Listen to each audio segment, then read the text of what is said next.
Pembuatan bedengan dilakukan menggunakan tanah sawah sebagai dasar pembuatan bedengan yang panjangnya mulai dari 6 kali 1 meter dan tinggi 30 cm.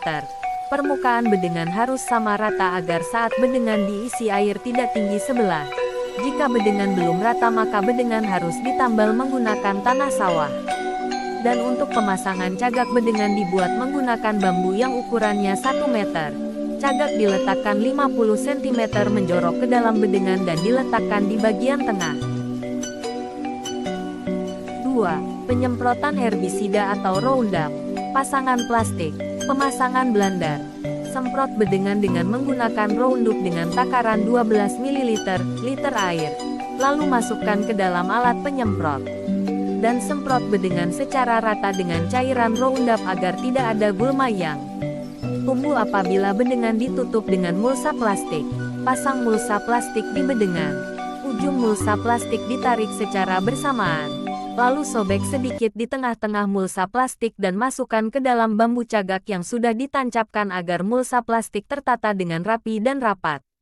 Lalu siapkan pasak dari bambu yang sudah dibuat dengan panjang 15 cm. 3. Pemasangan besi. Rang. Batu bata. Ambil 2 lojor besi lalu ukur menggunakan roll meter dengan panjang 3,5 meter lalu potong menggunakan gergaji. Tancapkan hasil potongan besi tersebut ke tepi bedengan dengan sudut 90 derajat. Pasang batu bata di bagian pinggir hingga mengelilingi bedengan.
4. Pembuatan dan pemasangan sungkup pada bedengan.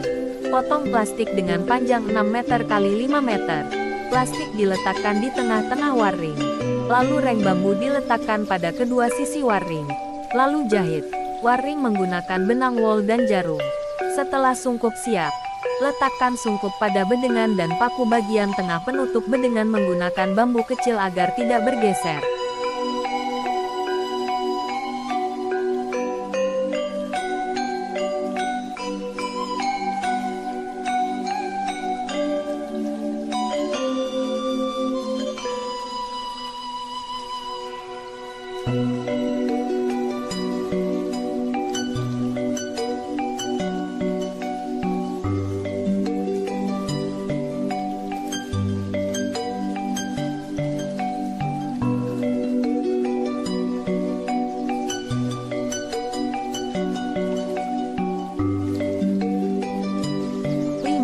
Persiapan media sebar bibit tembakau. Ambil pupuk kandang yang akan digunakan dalam pembibitan tembakau secukupnya. Letakkan pupuk kandang dalam tampah. Lalu bersihkan pupuk kandang dari partikel yang tidak diinginkan seperti bongkahan kayu, kerikil del. Lalu tambahkan media pasir dan tanah secukupnya lalu campurkan secara merata agar bibit yang disemai dapat tumbuh dan berkembang secara optimal. 6. Pengendalian gulma di dalam bedengan tembakau. Langkah awal yang harus dilakukan ialah memotong plastik menjadi 2 menggunakan silet lalu bersihkan gulma dalam bedengan dengan cara mencabutnya hingga akar-akarnya. Lalu siapkan larutan herbisida dengan cara ambil air sebanyak 1 liter dengan menggunakan gelas ukur. Lalu ambil Wupremo SL sebanyak 2 ml lalu campur dengan air dan aduk dengan merata menggunakan sendok lalu masukkan larutan herbisida tersebut ke dalam alat penyemprot. Lalu semprotkan herbisida pada bedengan dengan merata. 7. Pembuatan kolam di atas bedengan tembakau. Letakkan plastik mulsa ke dalam bedengan dan rapikan plastik sampai membentuk kolam. Setelah itu isi kolam bedengan dengan air bening dengan ketinggian setengah dari tinggi kolam dan lihat apakah kolam sudah rata atau belum. Jika kolam masih tidak rata maka ratakanlah tanah menggunakan alat yang bernama koret. 8. Penyemaian bibit dan persebaran bibit tembakau. Langkah awal yang harus dilakukan ialah meletakkan benih yang sudah diperam ke dalam bak yang berisi air. Celupkan kertas pemeraman ke dalam bak yang berisi air hingga benih tembakau terlepas semua atau sekitar 3 hari. Benih yang telah tumbuh tunas disemaikan ke dalam tampah dan siram media tanam yang berada di tampah menggunakan gembor yang berisi air bening.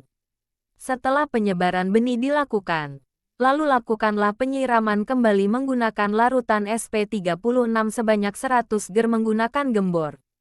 Lalu letakkan benih yang sudah disebar di dalam tampah di bedengan.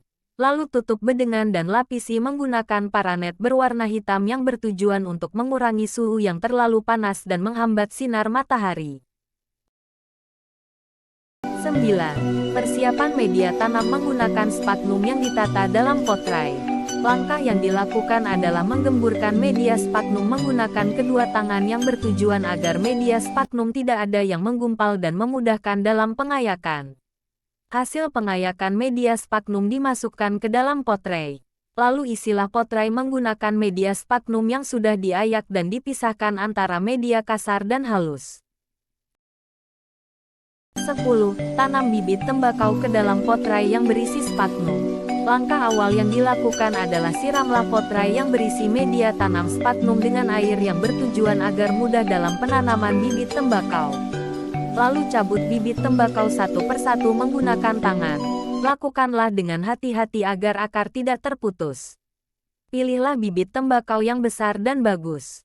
Lalu tanamlah bibit tembakau ke dalam potray.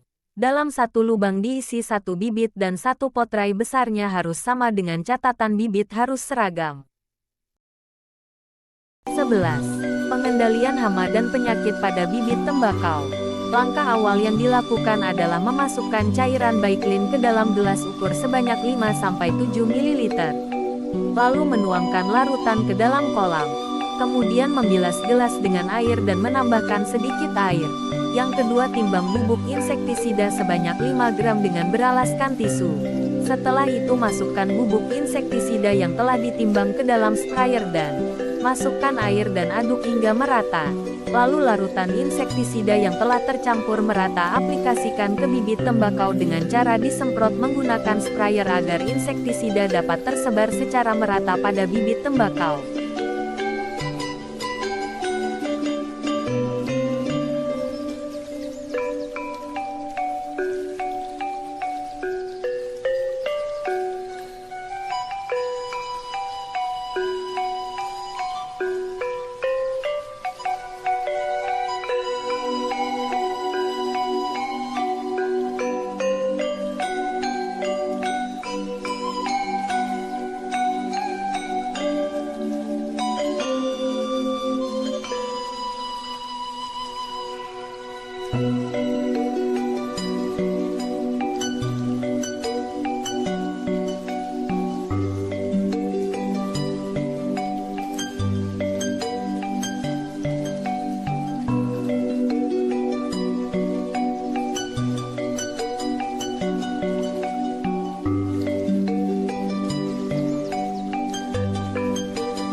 Tembakau khas kota Jember, yang juga dikenal sebagai tembakau Jember, adalah jenis tembakau yang berasal dari daerah Jember, Jawa Timur, Indonesia. Tembakau ini memiliki reputasi internasional karena kualitasnya yang tinggi dan rasa yang khas. Sejarah tembakau khas kota Jember memiliki kaitan erat dengan masa kolonial Belanda di Indonesia. Berikut adalah penjelasan mengenai sejarah tembakau khas kota Jember. 1. Pemilihan lokasi. Pada abad ke-19, Belanda tertarik untuk mengembangkan industri tembakau di Hindia Belanda atau di Indonesia. Pada saat itu, Jember dipilih sebagai salah satu daerah yang sangat cocok untuk menanam tembakau. Daerah ini memiliki kondisi iklim dan tanah yang ideal untuk pertumbuhan tanaman tembakau. 2. Pengaruh Belanda. Pada awal abad ke-19, pemerintah kolonial Belanda memperkenalkan bibit tembakau dari Amerika Serikat ke Jawa Timur. Bibit ini kemudian ditanam di Jember, yang pada saat itu merupakan bagian dari Kawedanan Bondowoso. Pada tahun 1866, Bondowoso dipisah menjadi daerah administratif tersendiri, dan Jember menjadi salah satu distriknya. 3. Perkembangan awal. Produksi tembakau di Jember berkembang pesat pada awal abad ke-20. Di bawah pemerintahan kolonial Belanda, Jember menjadi salah satu pusat produksi tembakau terbesar di Hindia Belanda. Penanaman tembakau di Jember semakin berkembang dan menjadi sumber utama mata pencaharian bagi penduduk setempat. 4. Kualitas unggul. Seiring berjalannya waktu, tembakau yang ditanam di Jember terkenal karena kualitasnya yang unggul. Daerah ini memiliki lingkungan yang ideal, seperti curah hujan yang cukup, sinar matahari yang mencukupi, dan tanah yang subur. Kombinasi ini memberikan karakteristik khas pada tembakau Jember, yang menghasilkan rasa dan aroma yang dianggap istimewa. 5. Tembakau Jember di pasar internasional. Kualitas tembakau Jember mulai dikenal di luar negeri pada pertengahan abad ke-20. Beberapa perusahaan rokok internasional tertarik untuk menggunakan tembakau Jember dalam produk-produk mereka karena kualitasnya yang tinggi. Hal ini membuat tembakau Jember menjadi komoditas yang diekspor ke berbagai negara. 6. Perkembangan industri tembakau. Seiring waktu, Jember menjadi pusat industri tembakau yang penting di Indonesia.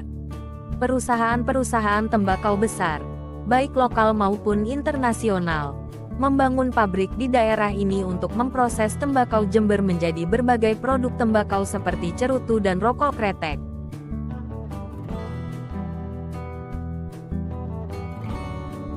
Varietas tembakau yang terkenal di kota Jember sangatlah bermacam-macam. Berikut adalah beberapa varietas tembakau yang budidayakan di kota Jember. Jember Hitam Nicotiana tabacum. Jember Hitam adalah varietas tembakau yang menjadi kebanggaan kota Jember. Daun tembakau Jember Hitam memiliki ukuran besar, tebal, dan berwarna gelap, cenderung kehitaman. Varian ini memiliki rasa yang kaya, aroma yang khas, dan kandungan nikotin yang moderat.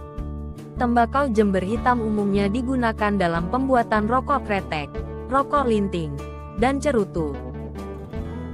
Tembakau besuki Nicotiana tabacum. Tembakau besuki adalah varietas tembakau yang juga terkenal di kota Jember. Daun tembakau besuki relatif kecil dengan warna yang lebih cerah, seperti coklat kemerahan atau keemasan. Varian ini memiliki rasa yang halus, aroma yang ringan, dan tingkat nikotin yang rendah. Tembakau besuki sering digunakan dalam pembuatan cerutu premium dan rokok linting. Tembakau Madura Nicotiana tabacum. Tembakau Madura adalah varietas tembakau yang tumbuh di Pulau Madura, yang berdekatan dengan kota Jember. Daun tembakau Madura cenderung berukuran sedang hingga besar dengan warna coklat atau keemasan. Varian ini memiliki rasa yang kuat, aroma khas, dan kandungan nikotin yang moderat hingga tinggi. Tembakau Madura banyak digunakan dalam pembuatan rokok kretek dan cerutu. Tembakau Kasturi Nicotiana tabacum. Tembakau Kasturi adalah varietas tembakau yang memiliki aroma yang sangat khas dan kuat. Daun tembakau Kasturi cenderung lebih kecil dengan warna coklat atau keemasan. Varian ini umumnya digunakan sebagai bahan campuran dalam pembuatan rokok kretek untuk memberikan aroma yang khas dan karakteristik. Tembakau Java.